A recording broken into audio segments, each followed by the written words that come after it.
Hello and welcome along to the Where's My KitBag Season 2, Episode 1. Yeah. I was expecting cheers, but okay. Oh, woo! Thank I you. didn't know if you don't you have a sound? Yeah, I mean, I do have a sound of cheers. Get it on. Get the sound of cheers on. So you normally do the intro uninterrupted. I don't know. I was fancying some audience interaction there, but clearly it backfired horrifically. Anyways, yes, you are listening to the Where's My KitBag podcast, featuring myself, James. Me, Will. And I'm Steve. And we are your three adorably lovely technicians here at the Sixth Form College, Farnborough. If you are tuning in for the first time, hello. If you're tuning in after listening to Season 1, hello. We're back. We've got more stuff. If you haven't listened to Season 1, I recommend you do. There's some good, fun gems in there. I wonder how much time the whole season is combined. I mean, I can look it up for you in the background while you natter if you want. Maybe later in the episode. Maybe later. I'll find out. Decent amount of content. I will find out. Anywho, so for those of you who are new, we basically talk about stuff. We talk about things that have been happening in the department. Talk about stuff. We talk about things that have been happening in the department, any new tech that's come out, my track of the week, what we've been watching. Obviously, this will be a sort of bumper, what have we been watching, because we've had all summer to watch everything. And yeah, any kind of AOB at the end, pretty much. Nice. It's quite a nice summary. Let's get crack-a-lackin'. Let us get crack-a-lackin' indeed. With the mighty Steve Kale, with any sort of TechNet news.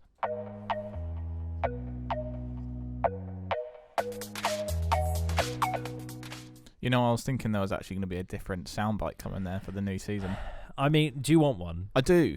All because right. I feel like for those of you who have dabbled in the TechNet YouTube channel, that's the intro for the TechNet YouTube channel. And I feel it was appropriate last year because we were only talking about what's new in the TechNet YouTube channel. However, this department news section is more of an overview. Yes, I will tackle what's going on YouTube, but I don't think I talk about YouTube at all in this week's segment. I know we did look up a few BBC News remixes. And a Skype. And a Skype, yeah. And then whatever one you found, the 2 a.m. news intro, that sounded... That was jazzy. That sounded great. Not sure if it's copyright free. I'll have to check. Damn. But if it is, it's going in. Oh, God. Anyway, right. Let's get into the actual department news. So, for those of you who come back from last year and to know about the department, how it works, you remember the newsletter was kind of in its infancy. I feel like it's now in its veteran stage and it has an identity. And very much a placeholder in the department. And it's interesting because it just means that you as students or staff who are listening to this, hello, you basically get to find out what's going on in the department. If anybody needs to be shouted out, if there's anybody coming in to talk to us, if there's any like good films in the cinema, i.e. like, for example, if you look at this week's newsletter, I've kind of spotlighted the second chapter of the It series. Was curious about doing that, but it is a 15, so everybody who's in the college is eligible. So that's why I've done that. Didn't put Pennywise on there because I'm very much aware that though I don't have a phobia of clowns, I may not be the only person in the department who doesn't. So Pennywise isn't actually on the newsletter. That's the reason for that. Will actually kindly suggested a balloon because usually for those who tuned in last year or those who actually checked out the newsletter last year, we actually put whichever was the kind of spotlighted bit of content of the week would actually go behind the TechNet news. And it was originally Pennywise, but then I got rid of it. So yeah, that's the newsletter. Check that out. There's going to be a YouTube feature every week. Obviously, you'll see this week we've featured ourselves. That's just because we're trying to get first years, who are new to the department to kind of check out what resources are about. But we will actually be getting legitimate, even though we are legitimate YouTubers. No, we're not. Legitimate blue-ticked YouTubers actually on there for you guys to check out. I think, to be honest, the first one next week is going to be Peter McKinnon for the first years because he's a great person to check out and kind of recycle last year's YouTube features for the first few weeks at least because they're like the prime ones, so to speak. Yeah, as for anything else, obviously there's going to be more tutorials coming out. We have a little... what would you call it? A little time frame. So for those of you who are looking to get a bit ahead on the technical side of the department, i.e. tutorials, and you may, for example, be doing the CTEC course in your first year, and you don't actually do any practical until after Christmas or after your exam. What we're going to try and do, hopefully by Halloween, by the spooky month's end, we're hoping to have a video tutorial for each of the softwares that we do. So for those of you who are like, I want to get on the bandwagon, want to learn Photoshop, want to learn Prem in its basic capacity, you can look forward to that from us. So we're not going to be doing little individual videos. So they are going to be slow, the YouTube, for the beginning of this year, but we are going to be slowly getting them out. I think myself, I'm going to be doing Wix and InDesign this year, very new. InDesign for those media students who want to do some magazines. So I'm going to go over that. Will, I believe you're doing Lightroom and Premiere Pro. Yep. And Bale, you're doing Photoshop and Audition. Yes. Lovely. So that's all 6? Yeah. 6 core programs that we're going to kind of tackle of how to get on it, how to make it, how to make a project, a sequence, etc. And what the interface is. So you can hopefully, at the end of the tutorial, go around the software comfortably and do your thing. Nice. So that's kind of our update of what's going on in the department. I feel like I've repeated myself. This is maybe the 9th time. However, for the newsletter, anybody who wants to get in on it, there's a segment available for students. And for those of you who want to get into journalism or just want to, write a film review, for those, people who want to get into film studies and don't necessarily want to pick up a camera, there is a section of the newsletter which is going to be made available to you in the next coming weeks. And I strongly recommend you get on it, because these are the things that are going to put you a step ahead for your UCAS applications. I don't know why I struggle with that.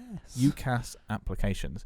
And it's a great thing to put on your personal statement. Yeah, and it's a bit easy. What we're hopefully planning to do, we've got a couple of students that are interested, and we're kind of hoping to go on the flow of you get the section once a month. If we can get 3 or 4 of you, which is only one, I think maybe one more student out there, could be you. Could it be me, Steve? Could be. No, I was Could thinking. be me. It could be you guys. Oh. If you're interested. Well, we do a guest spot. Yeah. Hello. But yeah, film review, maybe a department discussion, maybe a review of some cool tech that you find interesting, maybe a game review, that's eligible. Yeah, so really interesting there. So that's kind of, the big kind of update. If there is anything you want us to kind of tackle as technicians, any sort of interesting tech you want us to go over, then let us know. Do come and speak to us, drop us an email. And that's kind of it. I feel like I've really wombled. Nice, good womble. a little bit, but well, I did look up. If we want to be verified on YouTube, we need 100,000 subscribers. Getting there. Wow, we're on 100. So what is that? There you go. 0.01%? Or do I need an extra circle there? Ooh, 0.01 maybe. I think you need an extra 0. Yeah. That's not or at least. All right. Yeah, that's it. That's we're all pondering. Welcome back. It's going to be a good back. year. Here's a maths problem. Welcome to the first of a full year of podcasts. Get in on it. This year, for those who listened last year, and we kind of teased on it, we are 110% going to get a couple guests on. Don't know who they are yet, but we definitely want to get some guests on this week. Damn straight. Not this week. Gosh, this season. This season. We'll just ring someone and be like, can you guess? Can you make it? Yeah, because I don't know for you diehard Where's My KitBag fans, Will actually was off sick one week, and we managed to call him in. Props to anybody I think I love that. My voice think was like completely going. We're like, oh mate, you'll just be on for 5 minutes. Half an hour later. Help me. Called him in for the full episode. So if any of us are ill, that will happen. We cannot miss. Potentially. Where's my kit bag? We will find you and we will call you. But there you go. That's department news. Will usually be shorter and sweeter, but that's a kind of update on what's new and what is upcoming, and we'll update you each week of our progress. Nice. It's the first one back. It's going to be a bit longer. It is. Don't want to scare off any new listeners though. That's true. It will be shorter. Not usually as much of a What are we womble. Aiming for? Between 30 and 45 minutes is what we're gunning for from now on. Let's go. And unless there's like a specific reason. Yeah. A specific reason. Travel across the... Yep. Travel across an ocean. But yes, thank you, Steve, for some department news. No worries. I'll try and get you a new jingle for next week just for you. Thank you. I'll keep it hidden from you so it's a surprise. Lovely. Apparently you have a new one. I do. Looking forward to that. I did play it to you, but you've forgotten, so this is genius. I have no memory of this. I have no memory. Anyways, Will. He's checking. I thought you were like, well, where's I Will? water bottle on the table, and I glanced around me. Do you want some? No, I'm okay. I'm all right. Anyway, is your throat ready for some tech news? Yes. All right. How about some tech news? So this is my segment of the week. Any new listeners? This is tech news. What do we cover? A lot of things, don't we? Gaming, cars, technology, sometimes. cars, cameras, lenses, mainly blah, blah, cameras. blah, blah. Yeah, a lot of cameras. Yeah. But yeah, if I spot something interesting on the news that week, I'll kind of take a note of it on tech news and bring it up. So the first one, but I'll get ready on this, is an Apple-related product. Oh no, you mean this? Yeah. It sounds awful to say Don't like that. So Apple have come out. They've done their new. They've done their September event. They've updated the cheapest iPad now. They've kind of given it a once over. Although they've still got a Lightning port on it now, which I feel like they should go over to Type-C. They've done it on the expensive iPad, and they've slowly started to accept you can plug external storage into it now and things like that. Wait, you mean Apple's accepting other devices? Exactly. I know. It's big news. What? But only on the £1,000 iPad. Oh, well, of course. You've got to pay an absolute premium. The paywall. Yeah, so they've got the new iPad. They've just kind of given it a nice overhaul, nice update, really good screen. And then they've got the iPhone 11, which has 2 cameras on the back. I believe they're both 12 megapixel. One's like an ultra wide. But I think it looks exactly the same. It's just an updated screen. And then they got the iPhone 11 Pro and iPhone 11 Pro Max. And these are two. The Pro Max goes for £1,100. I mean, that's some dollar. Yeah, it's painful. That's expensive for a phone. How much that costs on a phone contract, I'm not sure. Oh God! But you can imagine that's kind of up there. I'm sure Ross will be. I mean, Ross will be there in queue number 1. Yeah.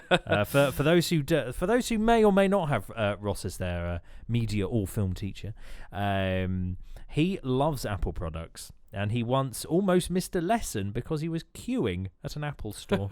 There you go. That's a fun fact for you. So yeah, the Pro version's got 3 cameras on the back. One's a telephoto. The other 2 are presumes the same as the normal version. Quite interestingly, they've put this new sort of glass on the back, which is got a matte finish. It looks pretty clean. And apparently it's meant to stop scuffs and be a bit more durable, etc., etc. So I think that's probably a step in the right direction. But it looks pretty much the same as the old phone. So and they've just whacked a bigger processor in there. So you can expect most of the same stuff with that. Moving on to a bit of camera news. So since we've been away over summer, there's been a few sort of big events, but some main ones to talk about. If you're into your sort of cameras, you might enjoy these if you haven't heard about them already.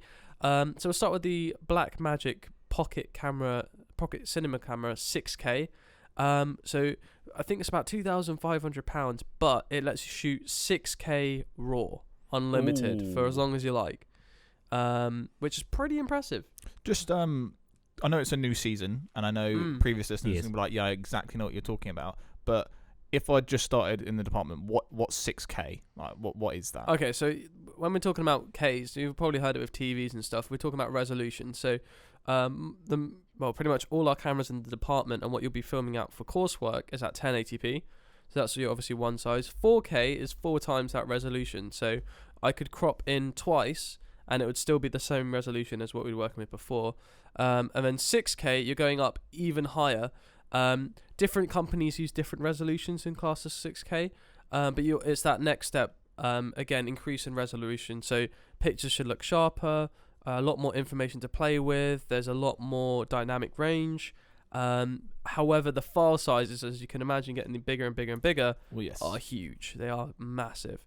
But for this price point, offer 6K and a camera like that is pretty interesting. However, it's a Micro Four Thirds mount. If you don't know about mounts, give it a little Google. There's all different sorts of sensor size, going from sort of 1-inch sensors to full frame to medium format. It's quite interesting. So that was one. Panasonic's released the SH1, which is an absolute humongous beast of a camera for sort of a mirrorless spec. That's retailing, what's that, about 3,500 I think I was going for. It looks incredible. Yeah. Again, 6K footage, and that goes. That's unlimited recording as well. It's got fans on the back. Steve, you made a really cool point about the flippy screen on the back. Do you want to talk a little bit how that works? So I thought it was pretty cool. for those of you who are familiar with Sony's, the Sony mirrorless range will only tilt out 45 degrees. Yeah, am I right in it saying? kind of goes up. So it doesn't actually come out. For those of you who've used the cameras in the department, like the 600s and the 70Ds, you'll notice that you can pull the screen out and it rotates 360 degrees, which is great. But what you'll find is if you put that on some of the bigger, rigs, i.e. gimbals, etc., if there maybe is a monitor connected to that, you can sometimes find, or if there's something plugged into the side of the camera, you'll find that you can't really tilt the screen once it's like out of the actual camera body. This S1H, am I right in saying S1H? Mm-hmm. SH1? S1H. S1H. Actually enables like a lever so the screen can tilt out 45 degrees away from the camera body and then be a fully articulating screen, which means that it's not going to get in the way of cables, it's not going to bump into anything. So whatever rig you've got it attached to, gimbals, steady cams, even a tripod, or if there's everything plugged into it, you have the ability to point that screen wherever you please. Sounds really basic, but it's like, I saw it, I was like, this is revolutionary. Yeah, not many manufacturers are considering that sort of thing. Yeah. And then another one from Canon, they released a sort of small mirrorless APS-C camera, and they also released the Canon 90D, which we're quite excited about. I myself used to own a 70D. The department's got 70Ds. Steve's got an 80D. Yeah. And they finally put 4K in one of these DSLR bodies, which is about time. I think it's great. I mean, if I didn't have an 80D, I'd be on this camera. I'd be all over it for the price point anyway. Yeah, I think if anybody's sort of in the Canon market already, maybe you've got like a 100D, 200D, and you're looking for a bit of an upgrade, definitely check out the Canon 90D. It's got a huge sensor. I think it's like a 32 megapixel or something. Looks great. So really good. If you want really clean, sharp images, this thing's going to do it. And it's also still got the dual pixel autofocus. So the autofocus in video is amazing. And an articulating screen. Yeah. Do you want to transition back to the S1H about its biggest downfall now you say about this dual pixel autofocus in the Canon? Yes. Unfortunately, with the S1H, they're still using phase autofocus, which means it's basically unusable. So if you're looking into that S1H, then be prepared to manually operate your lenses, because the autofocus basically does not work, which is a bit of a downside. And why Canon, I think, still holds its place in the market, because they've kind of also added eye autofocus to the dual pixel. So during video, it actually has this little blue square that locks onto someone's eye when you're recording, just to know that focus is dead on their eye. So pretty cool stuff. And I think you can also shoot slightly higher frame rates as well for 1080. Yeah. Wow, 120. Wow, 120. You can go 4 times speed. Yeah, that's nice. Oh, that's really worth the money, because I use my 80D obviously all the time, and I shoot slow mo, and the slow mo is great. I mean, there's no problem. I shoot at 50 because that's what we do it. We're using PAL, not NTSC. We'll go into that. Have a Google of the difference, American versus the UK. But at 50 frames, it's a bit slower. It's a bit nice, but there's just something about the 100, 120. Oh, it's really worth the extra money. I mean, the 80D, I want to say retails around 900 now anyway. And I think the 90D for the body is only maybe 200, 300 pound extra. And I think just for the frames alone, forget the megapixels and the 4K, just for that 120 frames, it's worth that extra money in itself. It's an interesting bracket now, because there's a lot of do you invest in a DSLR? Do you look into mirrorless cameras? I think that's quite a good debate to kind of read up on before you are planning to buy a camera, which way you want to go down. A lot of manufacturers are now moving their research and development into mirrorless. Absolutely. So I think that's something to consider moving forward. So yeah, that's a little bit of tech news, what's been around in the industry, what people have been looking at, and I'll have more for you next week. Cool. Sounds good. I like a good bit of tech. Nice. Glad I could be of assistance. I'd love to get the S1H, but justifiably, I think we've talked about this. So you Will owns a Sony A7 III, and we were talking about it because my issues with the 80D, just to quickly close this segment, is, as I say, no in-body stabilization, which is very hard or impossible to do in a DSLR. Yeah, you can't because there's a big old mirror in there, but a mirrorless camera is all straight onto a digital sensor, so you can basically get what is something to counteract your body movements within the camera, and that's really, really good. It means you can put a non-stabilized lens on and still get the benefit of stabilization. Exactly. And obviously all the 4K and 120 frames, you'd be able to get that from a 1700, 1800 if you're lucky, pound Sony A7 III, which in theory, if you bought an S1H, you'd be well, if you didn't buy an S1H, you'd still have another 1,500. Am I right? Maybe plus. Yeah, could almost buy another body. You could buy another body, but you could buy a gimbal. You could buy a lens. You could buy several more or lenses, less anything. Some lights. So that's some lights. That's the comparison, which I find really interesting. And do we need to shoot in 6K? I don't know. Because if you're spending that much money, you probably want it for the 6K feature. I think. But at our level, what can receive 6K? I've never heard of a 6K screen. Yeah, personally. Exactly. Well, it gives you the ability to crop in. Yeah. I mean that's the key ability. But it's kind of like cheating a bit. Yeah. But it's interesting. But I think that's kind of it. I put it on the newsletter. It's about the tools that you use, and I think having that ability to shoot slightly wider 4K, knowing that you're going to deliver a 1080p image, which is a quarter the size, knowing that you can scale in Premiere Pro and fill a beautiful frame, is invaluable. Because I shoot 1080p at 50 frames. I don't dare scale in because I'm going to lose quality as it is. So I think having that 4K, even scaling in half, is amazing. So I think just making your life a lot easier is ideal. So yeah, for any camera people out there, just have a little scout of the market or come chat to us. Yeah. It's always, we all have different things. Yeah. Will's got Sony, I've got Nikon, you've got Canon. Yeah. So yeah, we cover all of it. And there's nothing wrong with either one. Nope. It's all down to preference. Sony. Correct. We always say. I mean, admittedly, in time, I'm hoping to join the Sony bandwagon. Oh, yeah. That's only because they seem to. For those who didn't listen last year, we've had a lot of stress with Canon because Canon last year released a mirrorless camera called the Canon EOS RP, not the R, for those who know their cameras. And it was a cheaper mirrorless camera. And what they basically did is Canon like to withhold one thing or two things from their cameras so they don't build the ultimate camera. So even though they could. So on the RP, you can't shoot at the standard frame rate in which you shoot normal video. You can only shoot at a slightly slower rating, which is 30 is the minimum at 1080p, which is ridiculous. And they seem to do that a lot. They just withhold little things. Sony don't seem to do that. They seem to give you everything in some sort of capacity, and I kind of like that, even if you have to spend a little more. So yeah, that's kind of my reason why I'm transitioning. I'm getting very bored of Canon having the technology but just not putting it into all of their products. It's kind of frustrating. I concur. But there you go. Well, I'm in the market for a Z6, so that's what I'm going to get. That does look very good. I will get it. My friend works at Nikon. I can get a discount. Hey. That's my main thing. In. That is the way I'm going in. Anyway, is that it for the old tech news? I believe so. Sweet. Otherwise, now, Steve. Yes. It's my new jingle time for the old tune of the week. Well, that's really good. That's short really and snappy, isn't it? Yeah, that's on brand with tech news. It is. You know what? I'm going to play again. I feel like you should remix the BBC News one to be a little beat like this tonight. Boom, boom, boom, boom. Yeah, just underneath. that'd be great. I can try. Maybe you play one in, play one out. Oh, do the old a live mix. Get me some decks. I'll do it right now. Anywho, so track of the week is basically I pick a song I like the sound of, and then throw it at these two, and they're like, cool. And then repeat every week, and so hopefully put it on loop. And then I put it on loop repeatedly because I'll just deafen them with I was going to say blind them with sound. No, I'll deafen them with how good the song choices are.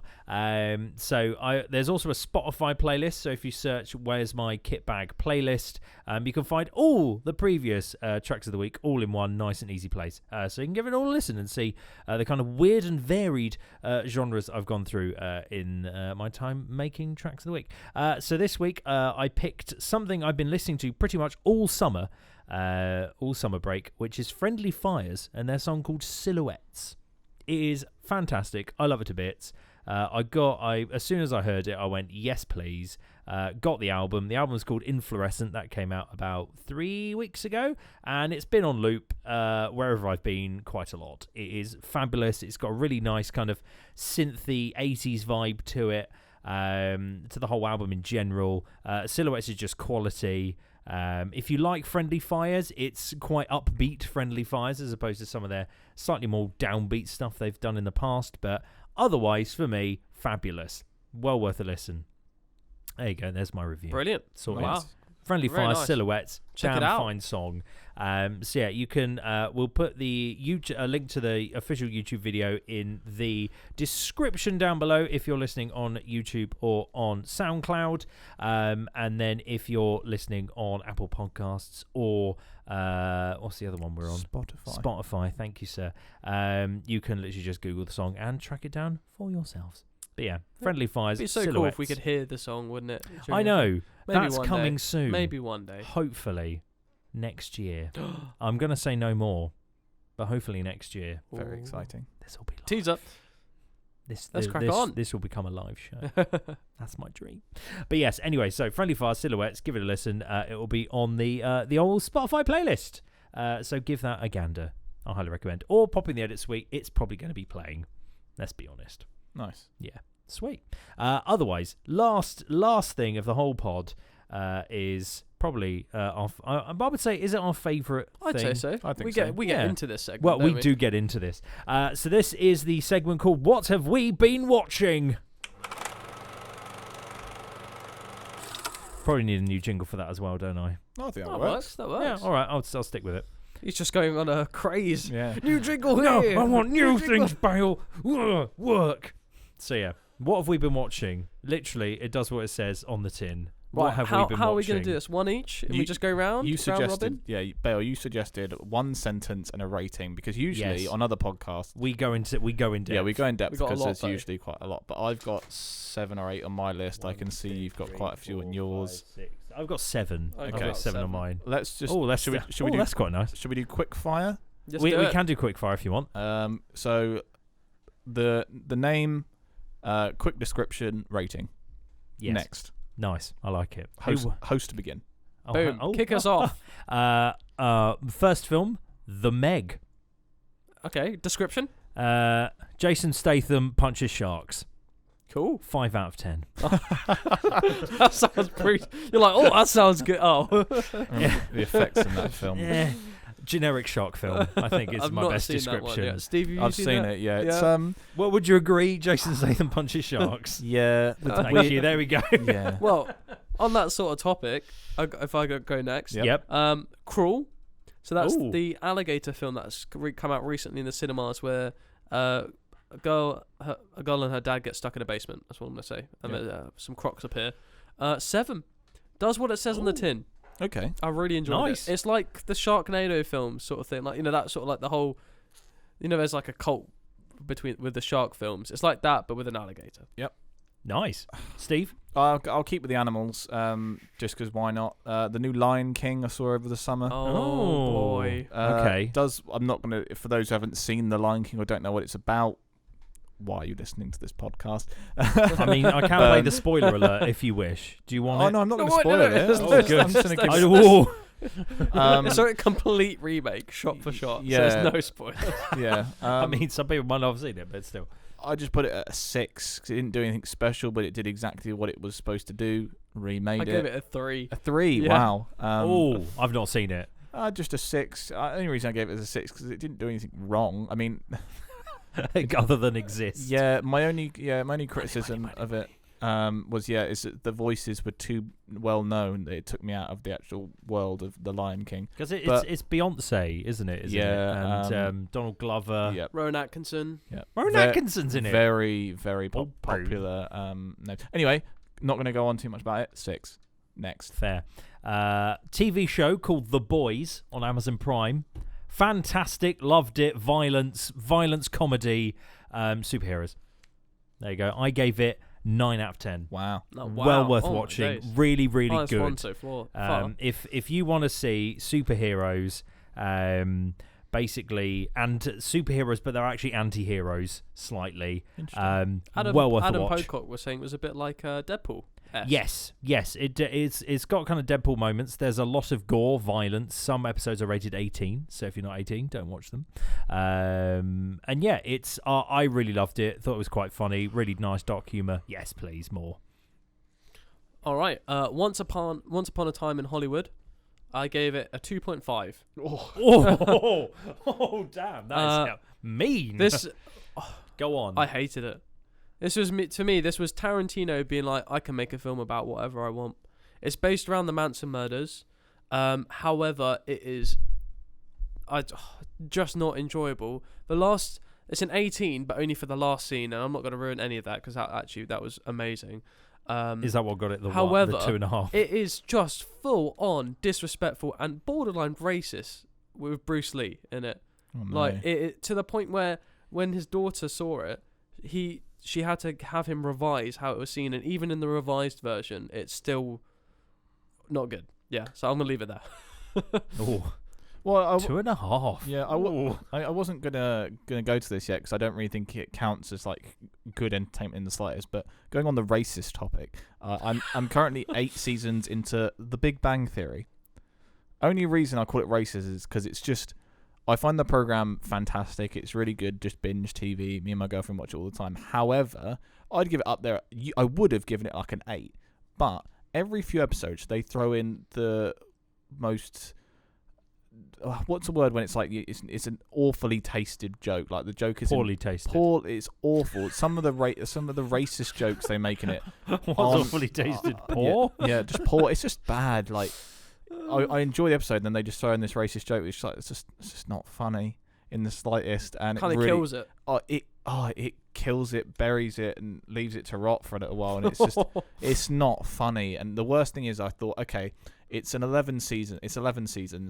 The world wasn't as offended 12 13 years ago, so I was like, okay, you're trying to be a bit edgy, fine, but I'm on season 8, which I'm pretty sure is like 2015, and they're still doing it, and I'm just like, no. Is it to the point where you're starting to feel a bit uncomfortable? Yeah. Oh yes, massively. That's a perfect representation of just like, yeah, that's not good humor in the slightest. Like it's just it's so in your face. It's not subtle, and they think that they're getting away with it because the person who's being racist is actually the minority themselves. Have they got canned laughter? Oh yeah. So they can make a joke. But Big Bang Theory, I've been on the set. They have a real audience there. So unless they really are overly doubling, canned laughter occasionally.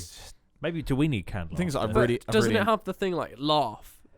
Or the stuff I don't know. Well, obviously we were there when the off season, so it wasn't being filmed. Oh right. With like our LA trip, because when we went to years ago, but when we went to watch The Apprentice, the guy, the stage manager, when something happened, he'd come out and be like, he'd like raise his hands up, like, laugh more. Oh. Yeah. So I don't know. I remember similar when they when I saw Pointless Celebrities being filmed. Actually, that they did a similar thing where they're just like I'm gesturing and not saying words. That was dumb. Well, they kind of like raising their arms up, like, come on, make noise. But yeah, no, they do. Or like a red light comes on. Yeah, and you're just like, yeah. So yeah, it's really awkward. But yeah, good program. What was the rating? I put it down at a 6. Okay, could even go lower. Right. Oh, as you go. Fair enough. But yeah. All right, go next. Shoot. Right. So this film, I don't know why I clicked on it, but it was a mistake. I should have stopped, but I didn't. Hit us with the quick. It was Netflix. Yep. It was a film called Swiped. Yep. 1 out of 10. Oh, one of the worst things I've ever seen. The premise was so basic. Ugh. Right. Quick overview. Right. Imagine The Social Network. Yep. Except they're trying to make an app similar to dating apps. Yep. But just for going out and being with people, so you don't have to learn their names or anything. Awful. No and it was just attached. it was so it was terrible acting, terrible pacing, kind of scenes, and I just wanted it to stop. I don't know. 1 out of 10. I kept watching it purely to see if it got better, but no, it was just is it shambolic. so bad that it's a good bad movie? No, it's not like Birdemic. Bad? Birdemic is good bad. This was just laughable. God, you said that reminded me of Bird Box then. Flashback to that film. Right, yeah, okay, all right. 1 out of 10. Absolute shoddy. Avoid like the plague. I've done the hard work for you watching this film. Don't do it to yourself. Cool. Next. Scary Stories to Tell in the Dark, I think it's called. I really wanted to see that. It was interesting. It was interesting. I don't know how... was it scary? No. Was the tension there? Yes, definitely. But I don't think there was any like scare. What was the film called? Moments. Scary Stories to Tell in the Dark. Oh, all right. No, I heard of it. Basically, the premise is they used to be. Well, they are books, and it's a book of like an anthology of all individual stories that are like scary stories. They took the monsters out of those stories and combined it like with a protagonist essentially. Okay. And then it's I quite might have seen interesting. the trailer for this. Who's in it? Probably it's the one with like the scarecrow and. Oh yes, I might have seen the trailer for this. Yep. So but if you look in the book, like, I think almost every page has an illustration, and they've copied the illustration to film almost exactly. Wow, which is really cool. Nice. I found that out after the film. I was like, okay, fair play, because that's pretty cool. I think Del Toro helped on some of that sort of side, so that makes sense. With like the creation of it, I quite enjoyed it. It was interesting. Like it's that point where you're like, at first you don't know if like magic and stuff's involved, and then things start happening. You're like, oh, okay. So overall, it was really good. I give it a 6. Not bad. Total, yeah, Not bad. I'll stay with the horror theme. I saw Annabelle Comes Home. I believe that's what it's called. I'm a big horror buff. I like my horror films. This didn't do anything special, but it paid homage to the older films in the series. I went in there expecting to be scared via tension. The way the audio made me feel fear and anxiety was incredible, actually mind-blowing. There was a few scenes where there was running off screen, and it made me paranoid, like running towards the protagonist. Oh, you mentioned towards that. the That's camera. quite interesting. It was unbelievable. Yes, I saw it in the cinema, so it's going to be slightly swayed. Didn't do anything special, wasn't original, but was just another film in a fair enough series. For that reason, I'm giving it an 8.5. Ooh, wow, high praise. But that's only because... Have you seen the other ones? Yeah. So I got all the references. Yeah. Is it the best one in the series, would you say? No, I think like all of those films, it's always the first one in the series is great. They realise it's going great, and then they make more. The thing I like about these series is they don't kill them. They don't make them any weird, any different. They keep the same formula, which works. To give you a quick rundown of what the film is, Annabelle is a arguably possessed entity that is drawn to by dark spirits. It's a doll, like a porcelain doll. Annabelle comes home, so it's about these real people, Ed and Lorraine Warren, who were private investigators of the paranormal, and the Annabelle itself is an ongoing series, but it's about them taking it to their family home of residence, where they keep all in a room where they keep all the paranormal or practiced with items, amulets, suits of armor, clay dolls, etc., wedding dresses, and then Ed and Lorraine Warren go away for the weekend, and the film is set about a babysitter looking after Ed and Lorraine Warren's child, and they get into the room. Cool. I'll say no more. All right. Cool. Yeah, nice. Rewatch the entire Hunger Games quadrilogy. I watched them all back to back to back to back in one day while I was waiting for some paint to dry. Wow. I did that in the cinema. Did you? Yeah. Oh, no way. I did that in the comfort of my own home. Is there 4 of them? There are. Yeah, you got you got Mockingjay Part 1 and 2, whatever it is. Oh, right. The last 2. So it's technically a quadrilogy. Better than I remember. 7 out of 10. I was, you know what? I ended that day of watching the Hunger Games. I left satisfied. Nice. And also the paint in my house dried. So win-win for me. Oh dear. Nice. I'm pretty sure everyone knows what the Hunger Games is. I don't need to go into any details. That's fair enough. You know what? For a rewatch, I was satisfied with it. Cool. Yeah. Will, what you got? Fast and Furious, Hobbs and Shaw. I'm intrigued. What did you give this? Well, you've got Dwayne Johnson. You've also got Jason Statham. Not punching sharks, I'm assuming. Or did he punch a shark in this film? Not that I can remember. Oh, fine. Did he try and punch Dwayne? Basically a shark. No, and it was pretty cool. The moments where they were interacting with each other were fantastic. I really, really enjoyed that. However, the franchise, if it's going this route, I wouldn't be surprised if the next one's in space.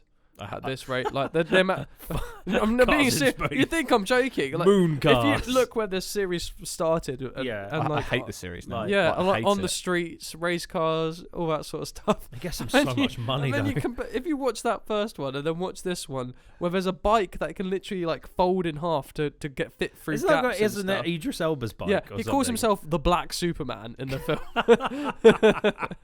Amazing. That's how he goes. That's what he goes by. Yeah, so it's a bit like Deus Ex sort of thing. That's how the story goes. But so you reckon Fast and Furious 10 will be them driving In space. moon buggies on the moon. It could Like well doing be. a drag race, the first ever moon If I've drag called race. that, I'll be pretty happy.